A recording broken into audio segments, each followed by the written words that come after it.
ફ્લેવરથી ભરપૂર અને ખૂબ જ ટેસ્ટી એવા મેક્સિકન રાઈસ આજે બનાવીશું. આ રાઈસ દેખાવમાં કલરફુલ તો છે જ, તેની સાથે ખાવામાં એટલા જ હેલ્ધી અને ટેસ્ટી છે. તો ચાલો બનાવવાની શરૂઆત કરીએ. મેક્સિકન રાઈસ બનાવવા માટે સૌપ્રથમ મેં અહીંયા એક બાઉલમાં 1 કપ બીન્સ લીધા છે, જેને આપણે 2 થી 3 પાણીથી સારી રીતે ધોઈ લઈશું અને ઓવરનાઇટ અથવા તો 7 થી 8 કલાક પલાળી લઈશું. ત્યારબાદ તેને પ્રેશર કુકરમાં બાફી લઈશું અને આપણા બીન્સ 2 આંગળીઓની વચ્ચે પ્રેસ કરો અને ઇઝીલી પ્રેસ થઈ જાય એ રીતે આપણે બાફી લેવાના છે. પરફેક્ટ છૂટા રાઈસ બનાવવા માટે એક બાઉલમાં 1.5 કપ બાસમતી રાઈસ લીધા છે, તે ઉમેરીશું. બિરયાની બનાવવા માટે જે લોંગ ગ્રીન બાસમતી રાઈસ આવે છે તેનો મેં ઉપયોગ કર્યો છે. તમે બીજા કોઈ પણ રાઈસ લઈ શકો છો. હવે આ રાઈસને 3 થી 4 વાર પાણીથી ધોઈ લીધા છે. 2 કપ પાણી નાખી 10 થી 15 મિનિટ રાઈસને પલાળવા માટે રાખી દઈશું. હવે રાઈસ બનાવવા માટે મોટા તપેલામાં 1.5 થી 2 લીટર જેટલું પાણી ગરમ કરવા રાખી દીધું છે. ગેસની આંચ ફાસ્ટ રાખીશું અને પાણી ગરમ થાય એટલે તેમાં 1 ચમચી મીઠું અને 1 ચમચી તેલ અથવા ઘી ઉમેરી લઈશું. આમાં જો તમારે લીંબુ એડ કરવું હોય તો કરી શકાય છે, જેનાથી રાઈસનો કલર સફેદ થાય છે. પાણી ઉકળવા લાગે એટલે પલાળેલા રાઈસને પાણીમાં ઉમેરી લઈશું. આ સ્ટેજ પર ગેસની ફ્લેમને મીડિયમ કરી દેવાની છે. મીડિયમ ગેસની ફ્લેમ પર જ રાઈસને ચડવા દેવાના છે. આ રાઈસને આપણે 80% જ બાફવાના છે.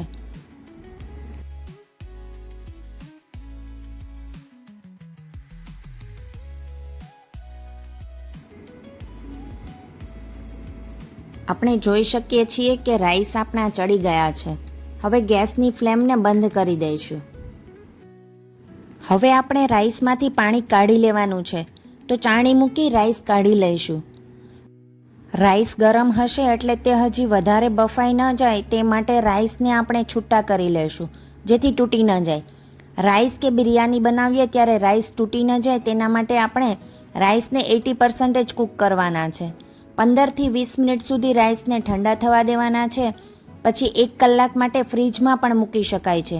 આવું કરવાથી રાઈસના બધા દાણા છૂટા છૂટા રહેશે. હવે મેક્સિકન રાઈસ બનાવવાની શરૂઆત કરીએ. સૌથી પહેલાં મેક્સિકન રાઈસ બનાવવા માટે એક પહોળા પેનમાં 1 ટેબલસ્પૂન બટર અને તેની સાથે 1 ટેબલસ્પૂન તેલ લઈશું. હવે આમાં 1 ટેબલસ્પૂન લસણ લઈશું. આમાં આપણે લસણને એકદમ ઝીણું સમારીને લેવાનું છે, લસણની પેસ્ટ નથી લેવાની. લસણ આપણું સોફ્ટ અને ગોલ્ડન થાય ત્યાં સુધી સાતળી લઈશું. ત્યારબાદ તેમાં રેડ કેપ્સિકમ, યલો કેપ્સિકમ અને ગ્રીન કેપ્સિકમના નાના નાના પીસ કરીને ઉમેરી દઈશું. આમ આપણે 3 કલરના કેપ્સિકમનો ઉપયોગ કર્યો છે, પણ જો તમારી પાસે ન હોય તો તમે સ્કીપ પણ કરી શકો છો. તેની સાથે આપણે આમાં 2 ટેબલસ્પૂન જેટલી બ્રોકોલી ઉમેરી લઈશું. આ બધા વેજીટેબલને આપણે થોડા જ સાતળવાના છે. વેજીટેબલ થોડા ક્રન્ચી જ રહેવા જોઈએ. બ્રોકોલી નાખવી એ બિલકુલ ઓપ્શનલ છે. તમારી પાસે જે વેજીટેબલ હોય તે તમે ઉમેરી શકો છો, બાકીના તમે સ્કીપ પણ કરી શકો છો. હવે આમાં આપણે 2 ટેબલસ્પૂન જેટલી બાફેલી મકાઈ ઉમેરીશું. તેની સાથે 1 કપ બાફેલા બીન્સ નાખી હલાવી લઈશું. બધી જ વસ્તુને એકદમ સરસ રીતે મિક્સ કરી લઈશું. હવે ગેસની ફ્લેમ સ્લો રાખી આપણે બધા મસાલા કરી લઈશું. 1 tablespoon Schezwan sauce, 1 teaspoon red chilli flakes, 1 teaspoon oregano અને સ્વાદ પ્રમાણે મીઠું અને બધા જ મસાલા મિક્સ કરી લઈશું. જો તમારી પાસે મેક્સિકન સિઝનિંગ હોય તો એ પણ એડ કરી શકો છો. આજે મારી પાસે નહોતો તો મેં અહીંયા ઓરેગાનો અને ચીલી ફ્લેક્સનો ઉપયોગ કર્યો છે. આ બધા મસાલાને અડધી મિનિટ માટે સાતળી લેવાના છે. હવે આપણે આમાં રાઈસ ઉમેરી દઈશું.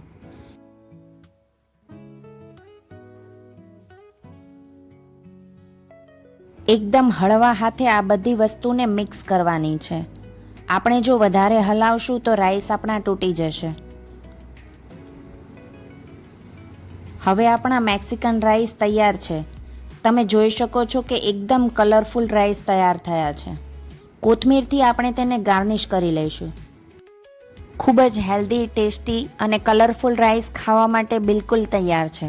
આ રાઈસ સાથે આપણે એક ક્રીમી સોસ બનાવીશું, જેનાથી રાઈસના સ્વાદમાં ખૂબ જ વધારો થઈ જાય છે.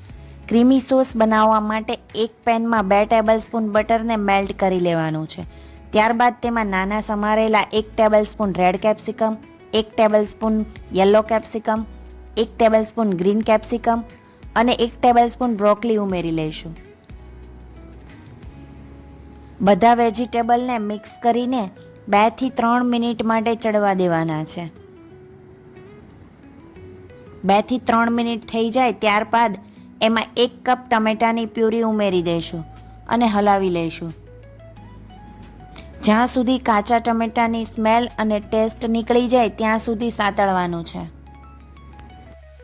આ ટમેટાની ગ્રેવીને ચડવા માટે 4 થી 5 મિનિટનો ટાઈમ લાગ્યો છે.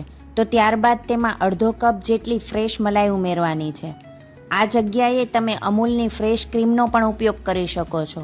મેં ઘરની દૂધની નીકળેલી મલાઈનો ઉપયોગ કર્યો છે. મલાઈ ખૂબ જ સરસ રીતે મિક્સ થઈ જાય ત્યાં સુધી તેને હલાવી લઈશું.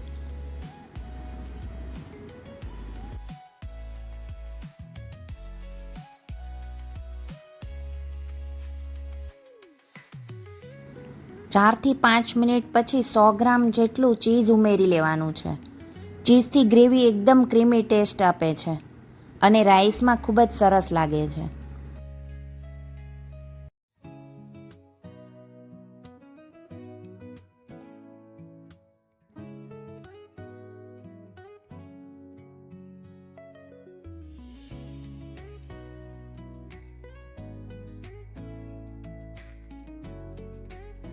હવે મસાલામાં 1 teaspoon oregano, 1 teaspoon chilli flakes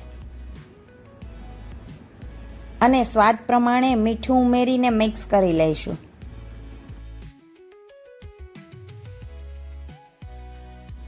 આ સોસની થિકનેસ તમે તમારા હિસાબે સેટ કરી શકો છો. હવે ગેસની ફ્લેમને બંધ કરી દઈશું. તો સર્વ કરવા માટે આપણા મેક્સિકન રાઈસ અને ક્રીમી સોસ તૈયાર થઈ ગયા છે. તો ચાલો સર્વ કરી દઈએ.